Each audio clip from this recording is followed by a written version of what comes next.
Hello, good morning, and blessed third Sunday of Advent to you all. And I cannot think of a more beautiful way of approaching our topic for today in our Advent series, Miracles Are Possible Now, than that wonderful song that Richard has just sung for us so beautifully about Mary and her miracle son. That was just wonderful, Richard. Thank you. And we're going to stay with music, but not quite so seasonal. There's going to be a short clip of music. Just take a little listen and see if anyone in the room can guess where this theme tune comes from. Ready? Have a listen.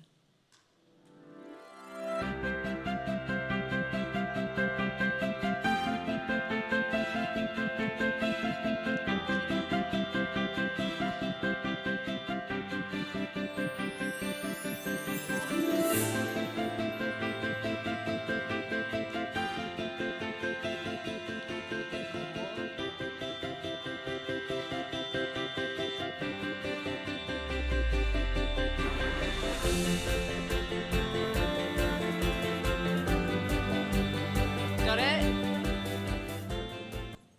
Anyone? Yes, we've got some fans in the room. It's BBC's excellent series, The Repair Shop. What happens in the repair shop? It's where much loved but broken treasures are brought back to life. They have a Scottish narrator.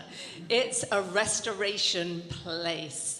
The Repair Shop. Oh, it's wonderful. If you don't know it, get to know it. It's a fantastic series. It's a place of restoration.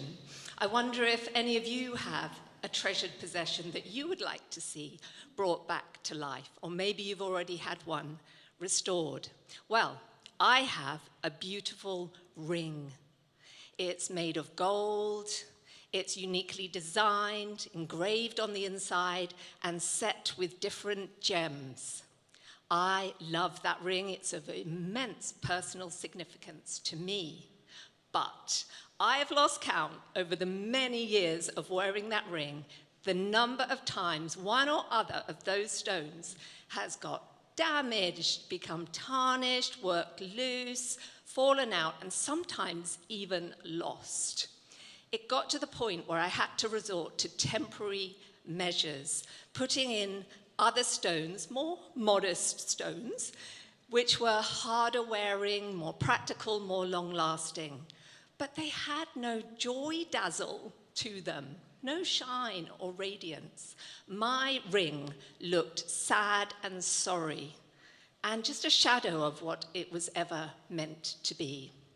But then the day came when it was time to restore my ring, and off I went excitedly to the jeweler, restorer, designer, and they helped me to source some replacement gems for the ring. Have you ever seen gems or jewels in their unset state? Just there on the jeweler's cloth. It's quite a fascinating experience. They're very small, well, mine were, but they're quite mesmerizing, and I found it quite difficult to concentrate, examine these little shiny gems, and try to keep in my mind, right, this is for my ring.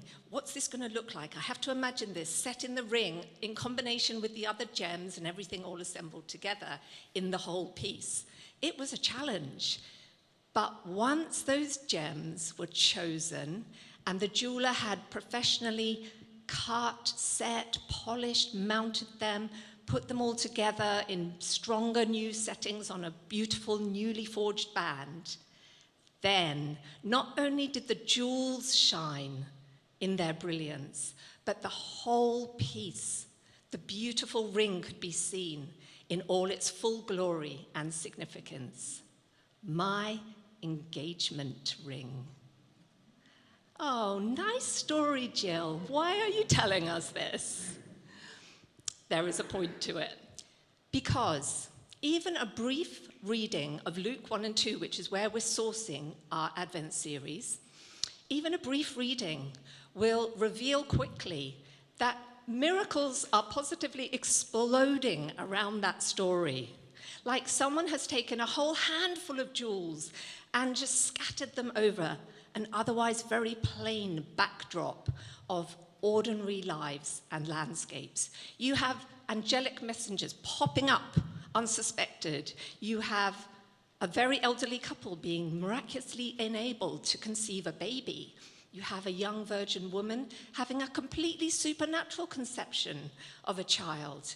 An older man made mute when he doesn't believe God's message, while others are enabled to speak prophetically, declare and sing and pronounce the coming Messiah.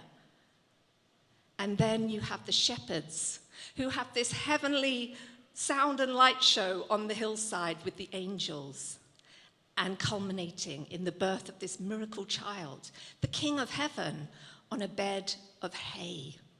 Miracles upon miracles. But just as sometimes we can't see the forest for all the fir trees, sometimes we can't see the jewelry for all the jewels, and sometimes we can't see the miraculous for all the miracles. Miracles upon miracles.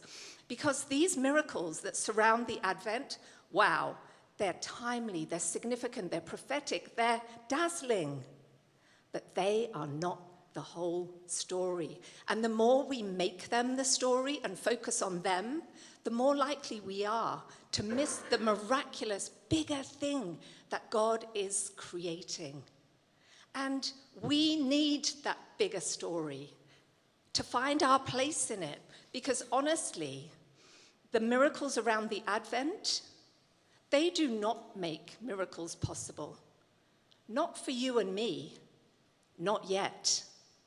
Those miracles, if we think about it, they are sovereignly worked by the hand of the Lord. They are according to a very specific divine timetable, and they are for those who've been specially selected, specially set apart, chosen, favored, whose prayers are specially answered in some way. They are not just for anybody. They are special to certain people. But their unusual outcome, the baby on the hay, points to something that God is crafting that is so dazzling, so extraordinary. And you and I are at the very center of it. What? The passion mission of the Godhead. What mission? The passion mission of the Godhead is in full swing. The reconciliation of all things to himself. He's setting everything right. God is doing it. It's time to restore the ring of broken union between God and man, the ring of corroded creation and of mankind's mandate that was seized up and mangled. It's time to restore the ring. The divine repair shop is fully open for business. Yes, he's going to do something amazing. Our confidence that miracles are possible for you and me now, that can only skyrocket when we see the wonderful thing that God is creating and our place in it. And miracles are going to be absolutely central to that, absolutely crucial to that, and we are going to see it. So let's take a look at these things. Let's talk about our union. Our broken union. Dave reminded us last week, didn't he? Way back there in the garden, in that tragedy, when our parents, our spiritual parents, Adam and Eve, when they chose what masqueraded as life, but was actually death, when they chose that over life, our union with God was so badly fractured, severed, tarnished, that it bore very little resemblance to what it was ever created to be. Mankind initiated that tragedy, but now, here, in this baby on the hay, God is initiating an end to all that estrangement, all that separation, things are going to be different now. No more distance in relationship between God and man. No more sending spokespersons, prophets, priests, kings to broker relationship between him and us.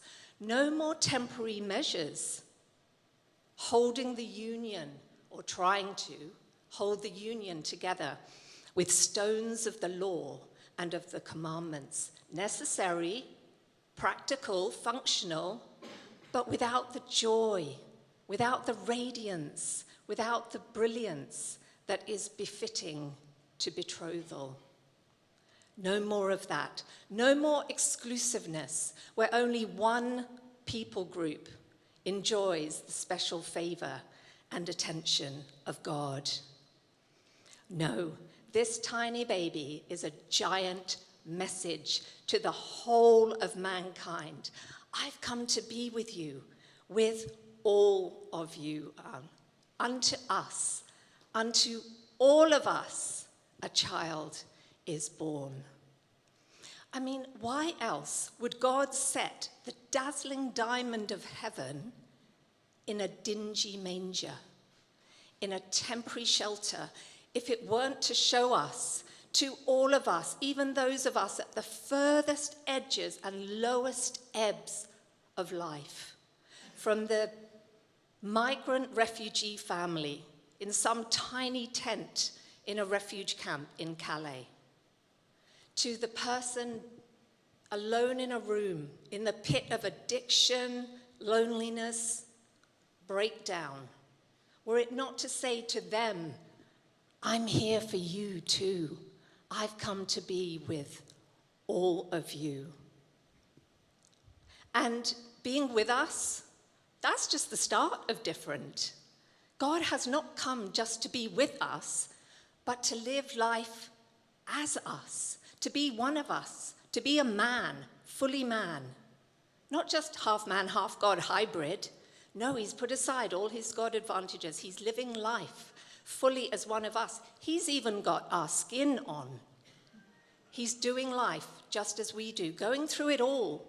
The joys, the celebrations, but the tough stuff that he knows that we have to go through too.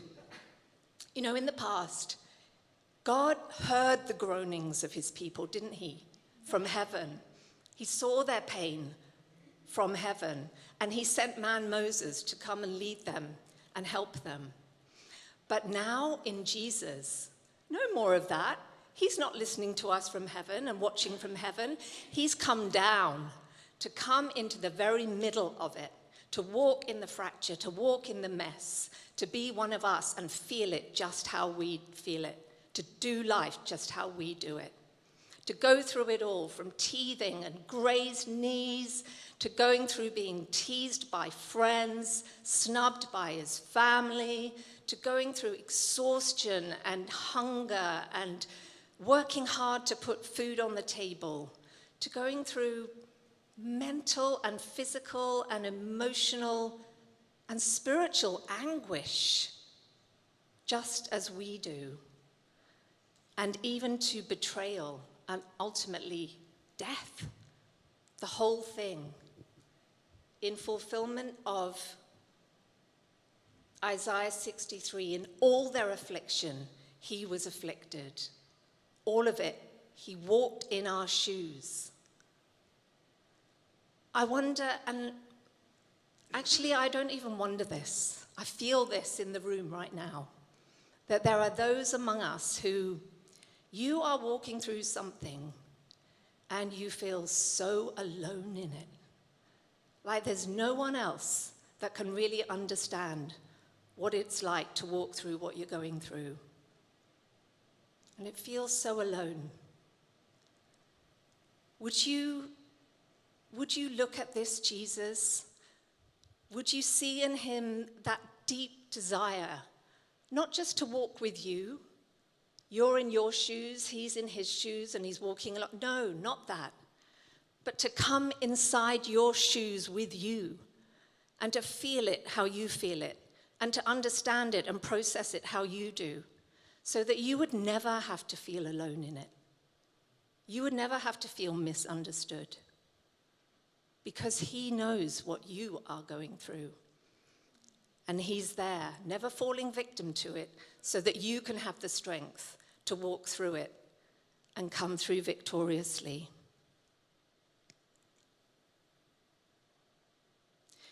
Creation. The Prince of Peace, Jesus, has entered a war zone. Creation itself is scarred and groaning. Fault lines in the earth, weather systems out of kilter, happened back then, as it surely does now. And the pinnacle of God's creation, mankind, you, me, wandering, aimless, directionless, confused, lost, hurt, sick, hostile, aggressive, fearful. The fallout of the fall has touched everything. An enemy has done this. It's time. It is time for the kingdom of heaven to come and infiltrate, invade every place that has been touched by the kingdom of darkness. And Jesus is the one to spearhead that invasion. Watch how he does it. He apprentices with his father. His earthly dad, Joseph, in a physical repair shop, watching, learning at his side, measuring, designing, building, restoring in the repair shop, learning. Let us never think that our earthly trainings, however modest they may seem to be, do not have very close connection to our divine purposes. Let's never think that. Then, at the age of 12, in that culture when a boy becomes a man, there's this kerfuffle. There's this unusual event where the Passovers happen, they're on their way home, and Mum and Dad, Mary and Joseph, can't find Jesus. They've lost God. Where is he? And they're frantic about it. But once they're finally reunited, Jesus is very calm and can't really understand all the hype. And what does he say to them? Remember? Why were you looking for me? Didn't you know that I must be in my Father's house? He's saying to his mum and dad, it's time for me to apprentice with my heavenly Papa now. The Father's house. It's not so much a physical place. It's not really the temple. It is a place, but it's a place of intimacy, communion, fellowship with his Abba, with his heavenly dad. It's learning to be in his presence, hear his voice, understand how he sees the world, what's in his heart, what he's trying to build. Understanding what wisdom looks like, what obedience looks like. Understanding God's heart for the world and growing his heart in compassion for those that God most loves, you and me. But the Father's house is not just a place of contemplation and communion, although it's very much that. It leads to action. And another version of that verse, perhaps it's the one you know best, says, "Did you not know I must be about my Father's business?" The Father's business. Jesus reaches the age where it's time now for him to enter ministry. And he says of it, doesn't he? Well, I only do what I see my Father doing. Well, what did he see his Father doing? Reaching out and touching the world with acts of restorative love. Miracles. Miracles of healing, of deliverance, of provision, of multiplication, of restoration, of resurrection. Acts of restorative love. It's time for Jesus to minister in miracles and touch the world as he had seen his Father do. Had there been miracles in the Bible before Jesus? Yes, absolutely, but not like this. Different is here yet again. With Jesus, miracles are not just exclusive to one people group, the house of Israel. Now it's going outside of that. And it's not even exclusive to people who are high in their standing in the community or in their righteousness. No, this is available to all. Even those who, when they've had their miracle, don't even thank Jesus. Those who don't even go on to follow him afterwards. Even those who would come and arrest him and take him away for trial. These are miracles for everyone. These miracles are ministered directly now by Jesus on the full authority that's been delegated to him by the Father. Jesus has the freedom now, knowing he has the full permission to operate in miracles wherever he goes, whenever he chooses. He's not constantly having to go back to the Father. Oh, Father, is it all right to heal this one? Father, do I have permission here? He's not doing that. He knows. He's seen the Father do it. He knows he's got the green light. He knows he's got the full permission of the Father. So wherever he goes, whenever he sees, he's able. He speaks, he commands, he touches, he lays hands. He does it on the full authority of the Father at will. But he's always dependent on the Spirit. He's leaning in moment by moment. No two miracles the same. Sometimes the Spirit's telling him, oh, just spit in that eye. That will heal the blindness. No, this time make a mud pack, then put it on the eye. This time put the fish and the bread in their hands, and then as it passes between them, it will multiply. This one needs forgiveness first. Then he'll receive his healing. No two miracles the same. And for the first time, people are being invited to join in their miracle, to participate in the miracle, to partner with it with choice. Jesus asks, do you want to be well? They're invited to partner with faith now. Even a tiny, tiny little mustard seed, enough. Do you believe? And finally, Jesus is involving others in the ministering of miracles now. Not superstars, not specialists, just ordinary followers. Very imperfect followers who often fumble it and bungle it and completely mangle it at times. But they're being invited now. He's giving them the same authority the Father had given him. He's now giving it in full to them. And we're beginning to see the ministry of miracles by ordinary people. Can we see? Miracles are getting very close now. But there's one repair to the ring that still needs to be made, and it is going to cost the Godhead everything. Let's do a little recap. Jesus is God with us. He's walking as us. He's ministering fullness of life to us, and he's modeling the kind of union that the Father wants to enjoy between us, and also a ministry of reconciliation and restoration that he wants to exercise through us. He has shown his complete willingness to be reconciled to us.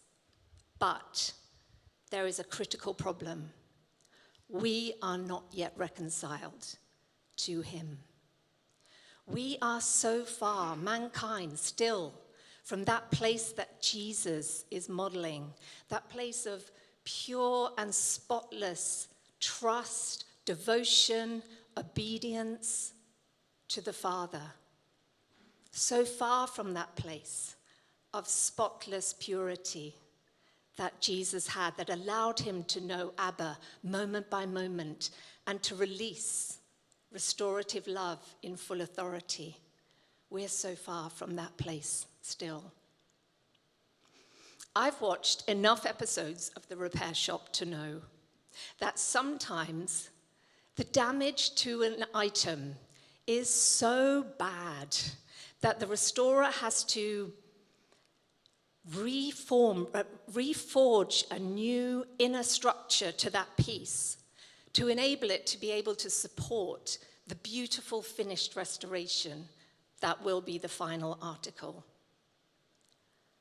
Humanity is so corroded, so deeply damaged, that God has to recreate, reform our inner beings. He has to make us new creations on the inside to be able to carry what it is he has in mind for us.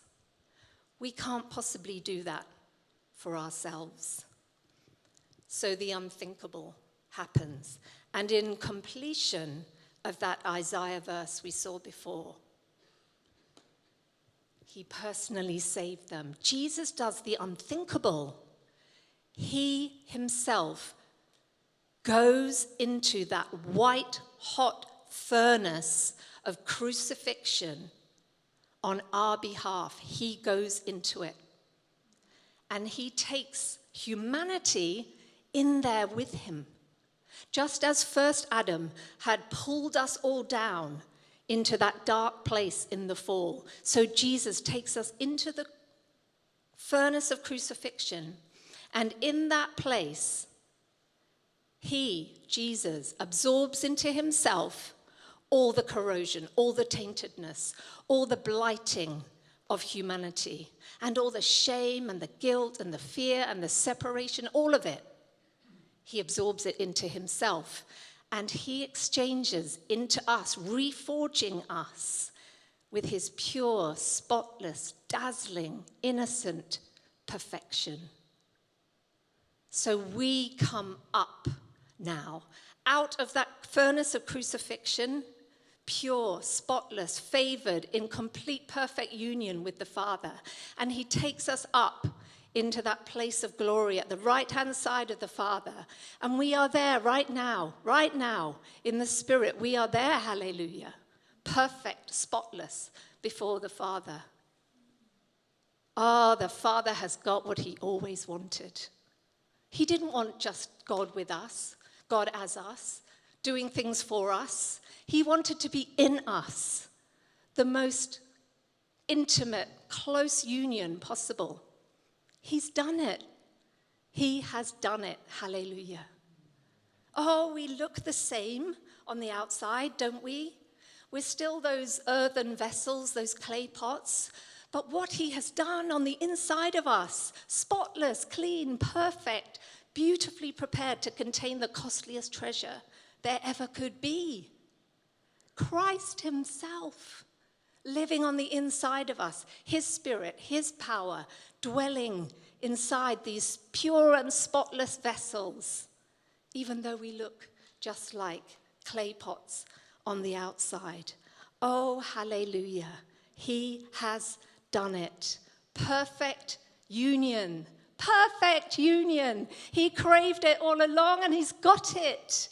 Oh, hallelujah. He is so, so happy. Knowing what he has so painstakingly, exquisitely crafted in you and me, how then can we say, I'm not worthy to receive a miracle? How can we say, I'm not good enough to minister miracles? How can we say that? How can we say, oh, it's not my gift? How can we say it's not our thing? How can we say, well, it doesn't happen in all parts of the world? How can we say that? How can we say it's just for special people? How can we say that? It might not be God's time. It might not be God's plan.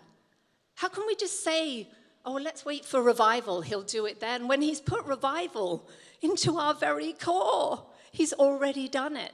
How can we say the Spirit inside of me is not enough to touch the world through me? How can we say that? No, people, say with me, masks on, masks off, say it now with me. I am worthy. Come on. I am worthy. I am good enough. My hands can be laid on the sick. My words can make the impossible bow. I hope you believe that. This is our truth. Miracles are not just possible now. Miracles are vital now. Today is the day of salvation. There's never been a day in history where miracles are more needed than they are today, on this day. And our place in the restoration of all things, the reconciliation of all things, that has never been retracted. Do we focus on miracles? No. Do we worship them? No. Do we get hung up and give up when we don't see the outcomes that we hope for? Oh, please, no. We don't deny it. We don't act like it hasn't happened. We love each other through times of disappointment. We hold each other through those times, allowing and encouraging one another to access the comfort that is in God for those times. But we never stop pressing forward, knowing we are still in a war zone, we still have an enemy, and we are still growing up into who we are in Christ. We're still getting to know that constant union we have with the Father. We're still getting to know the identity and the authority that we truly have in him. Give ourselves grace for that on the journey, but let's never stop pressing in, pressing on to see this wonderful reconciliation mission go forth in the earth. Let's prosper the family business together. The repair shop needs a whole team of restorers. The Divine Repair Shop needs the same, a whole team of restorers to bring about miracle restoration on the earth. Come on, team. Come on. That's you, that's me. There's not a single person in this room for whom God does not have a place, an important place in his reconciliation mission, to see this whole earth touched by his hand of glory, that others can come into perfect union with the Father, that others can take their place in the reconciliation of all things, that God, the God of miracles, can be seen in his full glory and significance. He has made the union perfect and complete. Let us join with him in his restoration mission, and let us give this God of miracles praise. Hallelujah. He's done it. Amen. Amen. Amen.